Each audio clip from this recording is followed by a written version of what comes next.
Okay, so then you start working on that, and you're working to get as big of a damage claim as you can for Ms. Miguel in line with the facts after you've already been told, no, we're not going to do the full thing.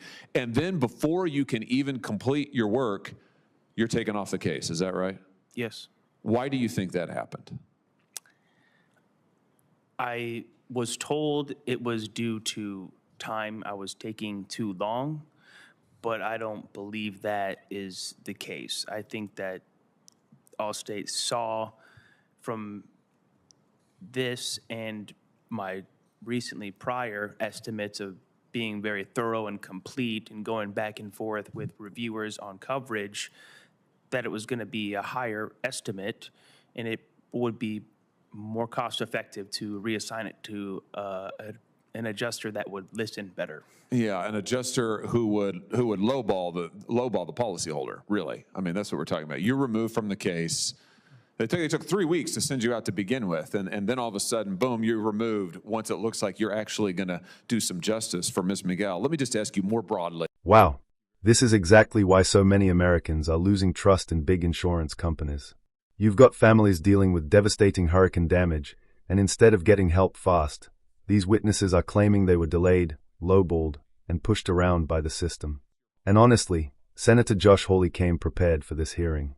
Josh Hawley was not playing politics here. He walked through the timeline, challenged the numbers, and let these adjusters speak openly about what they say happens behind closed doors. The biggest shock for me was hearing one adjuster say this was some of the worst damage he saw, while the homeowner was offered only about $46,000. Then another estimate came back close to $500,000. That gap is unbelievable. If these testimonies are true, this is not just one bad case. This points to a much bigger problem in the insurance industry. Welcome back to America Wake. I'm Wilson, and today we're breaking down this explosive hearing involving Senator Josh Hawley, hurricane victims, and serious allegations against Allstate. If you believe powerful companies should be held accountable, hit that like button, subscribe to America Wake, and let's get into it. Thank you very much, Mr. Vitale. Thanks to all of the witnesses. We'll now have some rounds of questioning. I will start, and let me start with you, Ms. Miguel. So it's September 27th, 2024, Hurricane Helen hits Georgia, hits your home, causing very significant damage. I think we've got a picture of some of the damage here. Let's have a look. Does this look pretty familiar to you?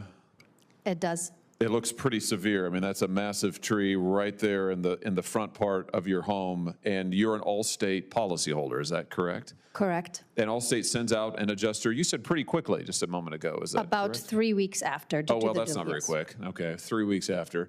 All right, and that you were told at the time in this first inspection verbally that the adjuster agreed with you. This was very severe damage. Is that fair to say? Correct. I think we maybe have a second picture. Let's look at another view of this just to give a real impression. Here's a breezeway that looks to be nearly completely destroyed. You can see some of that roof damage, quite extensive, that you were talking about in your testimony. All of this looks familiar to you, I'm sure. Yes. Now, after this first adjuster agrees with you that, yes, there's very significant damage, what did Allstate, when they finally came back with an actual assessment, a real number, what was that number again?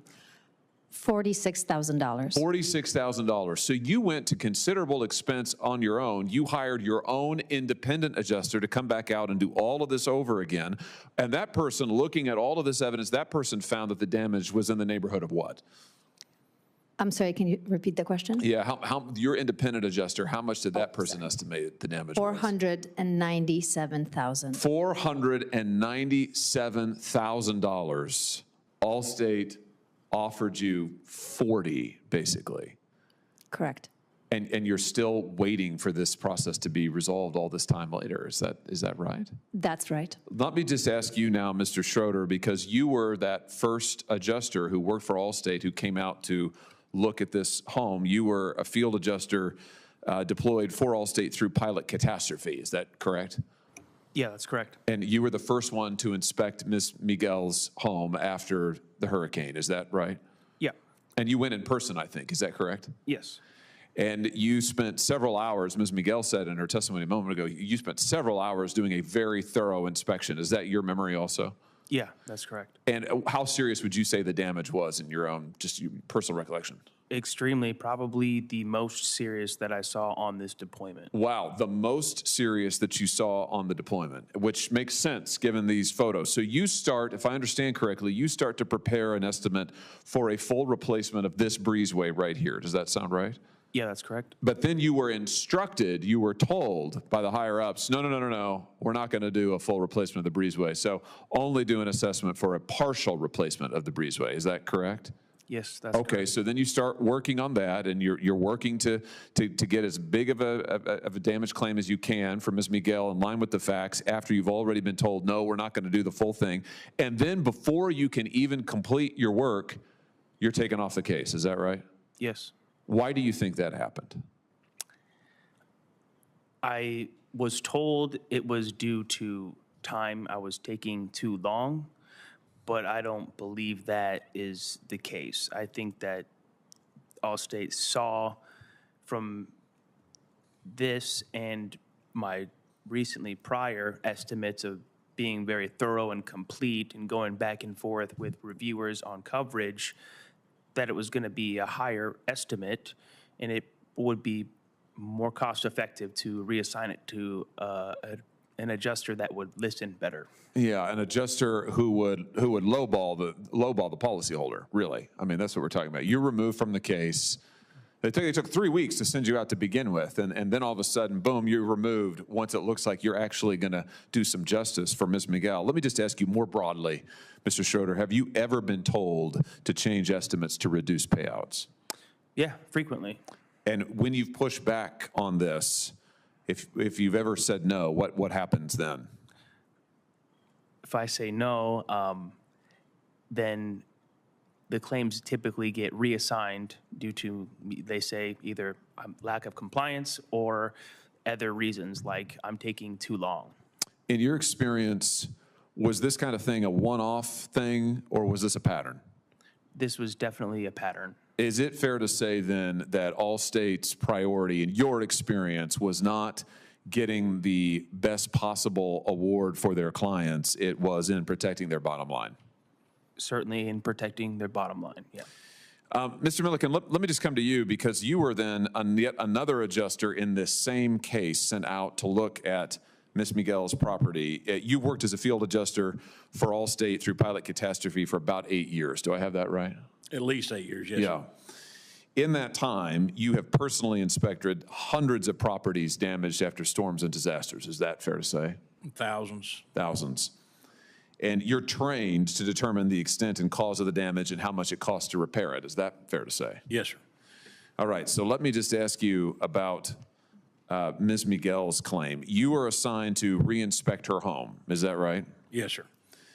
And you testified earlier that you went about that diligently. You could see that there was very extensive damage. That was your initial impression. Is that fair to say? Yes, sir. And you reviewed all of the reports. There was an engineer's report by this time. There was the public adjuster's report. You reviewed all of those things diligently. Is that fair to say? Yes, sir.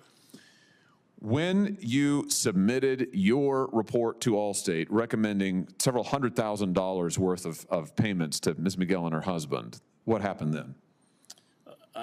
My estimate was rejected, and I was advised to alter it to a lower figure. So you were told to alter the estimate and to alter your findings as well? I was told to alter my estimate. I don't know that the findings was told to be altered.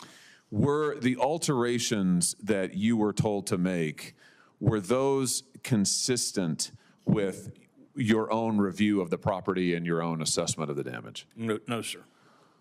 Did you write that up in a detailed estimate, what you were told to do?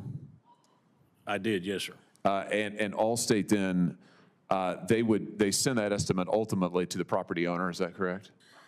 I'm obligated to send the estimate to the policyholder. And is there any record anywhere the policyholder would ever know that your initial findings, your recommendations were rejected and somebody told you to come in and alter them? No, sir. Let me just ask you more broadly, have you ever been told in other cases with Allstate to alter or delete your findings? Absolutely. In fact, you testified just a second ago, I think, that you were frequently asked to alter factual findings, delete material, and sometimes include items that were false. Did I hear you correctly when you said that? Yes, sir. In the overwhelming majority of cases where you were asked to do something like this, did that cause the estimate to the policyholder to go up or to go down? To go down. What is your assessment of what Allstate's ultimate goal here is? Is it to pay out the policy according to the terms of the policy to the best extent they can, or is it to protect their bottom line and to use you and your report as necessary to meet that end, to make sure they make as much money as possible? 100% to use me to enable them to make as much money as possible. And you would say that this is a pattern. This isn't just something that happened one time like in Ms. Miguel's case. You've been doing this for a long time, and you've observed this to be a pattern with Allstate and in the industry. I have, yes, sir. Thank you for your testimony. Senator Kim. All right, now that we've watched the full hearing, here's my reaction. First, Josh Hawley handled this hearing very well. Josh Hawley stayed focused on the facts, the estimates, and the testimony from the adjusters. It did not feel like political theater. It felt personal and direct. Miss Miguel's testimony was hard to ignore. The damage to that home looked catastrophic. We're talking about major structural damage, roofing destruction, and huge trees crashing into the property. But according to the testimony, the insurance payout offer was only around $46,000. Then Adjuster Schroeder testified that this was one of the worst homes he saw during deployment. That alone says a lot.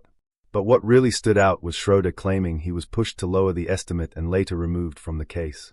That is the kind of testimony that makes people angry because families pay insurance for years expecting protection during disasters. Then came Milliken's testimony, and honestly, it made things even worse for the company. Milliken claimed this was not just one isolated situation. According to the testimony, adjusters were regularly pressured to lower estimates, remove information, and change reports in ways that reduced payouts. Those are serious allegations. Now, to be fair, these are claims made during a hearing, and every company deserves the chance to respond. But from my perspective, Josh Hawley asked the right questions and forced these issues into the open. One of the strongest moments was when Josh Hawley asked whether the goal was helping policyholders or protecting profits. Both adjusters gave answers that clearly pointed toward protecting the bottom line. And honestly, that answer is going to connect with a lot of Americans. People are tired of feeling powerless against massive corporations, especially after losing homes or property during disasters. I also think Josh Hawley stayed calm and let the witnesses tell the story themselves. That made the testimony feel more believable. If what these adjusters described is happening across the industry, then this could affect thousands of families after hurricanes, floods, and other disasters. That's why this hearing matters. This was about trust, accountability, and whether Americans can rely on the coverage they pay for. I think a lot of people will walk away feeling sympathy for Miss Miguel and frustration with the insurance industry. At the same time, Josh Hawley came across as focused, prepared, and determined to expose what these witnesses described. Let me know what you think in the comments. Do you believe the adjusters? Do you think insurance companies care more about profits than policyholders? And should there be more investigations like this? If you enjoyed this breakdown, subscribe to America Wake, leave a like, and I'll see you in the next one.